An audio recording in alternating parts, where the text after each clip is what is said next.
இது சாக்லேட் நிறைய வாங்கி வைக்கிறது டக்குன்னு போகலன்னாங்க பெருசாக கொள்ள காசு பெருசாக போயிரு. மற்றவங்கள அப்படிதான் ஒரு ஜூஸ் வாங்கிட்டான் ம் இந்த மாதிரி தான் சரி சரி. வாங்கிட்டு பார்க்கில் உட்காந்துட்டு உடச்சி என் ஒய்ஃப் ஊற்றணுமே துப்புனான். ஐயப்பா. ஆ என்னாச்சு மாதிரி நான் மோந்து ஒருத்தர் திரும்ப டேட்டை பார்க்குறேன். மறந்துருப்பாங்க. ஆனால் வாங்குறவங்க கண்டிப்பாக டேட்டை பார்த்துட்டு அது என்ன எடுக்கலாம் ரேட் கிடக்கான்னு சொல்லிட்டாங்கன்னா பல இன்ஸ்டன்ட் இருப்பாங்க இல்லைங்க, மறந்துடுவாங்க.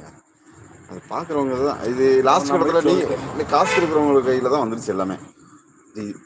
எல்லா விஷயமே அவங்க வந்து கண்டிப்பாக அந்த இதை செக் பண்ணிட்டாங்கன்னா நல்லது. சும்மா இருக்கும்போது கடைக்காரங்க வேலைக்கு ஆள் போட்டுருக்கவங்க கண்டிப்பாக செக் பண்ணிக்குவாங்க. நானே ஒவ்வொரு நேரம் பார்த்துட்டு க்ளோஸ் பண்ணிக்கிட்டே இருப்பேன். ஏதோ ஒரு டென்ஷனில் மறந்துட்டேன்னா அதனால எழுதி கொடுக்கும் போல அவங்க கேட்டாங்கன்னா பார்த்துட்டு கொடுத்துருங்க. நம்ம அவன்கிட்ட ரிட்டர்ன் பண்ணிடலாம், இல்லாட்டி அது ஏதோ பண்ணிக்கலாம், இல்லாட்டி நான் அது க்ளோஸ் பண்ணிடுவோம், கீழே போட்டுருவோம்.